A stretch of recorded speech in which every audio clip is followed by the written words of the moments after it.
This year we've listened and we added machines for you guys to rent. You will be able to rent them for an individual class, overnight, and even during your lunch break.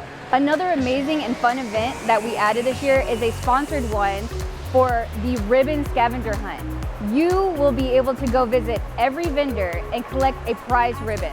With that prize ribbon, once you've collected them all, plus 1 or 2 other special ones, you will then be entered into a raffle for free to win an embroidery machine that's valued over $1,000. There's now a Sew Magical Lounge, which will be open 24 hours a day. It allows you to go in, work on a project, chat, hang out with friends, do meetups and exchanges, whatever you guys can think of.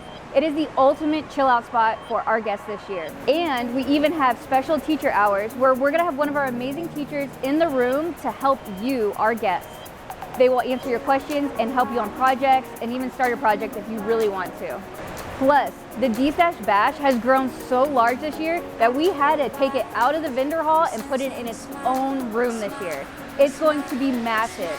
And if you're a Patreon member, you will get early access if you're in one of our top tiers. So make sure you check out our Patreon account as well.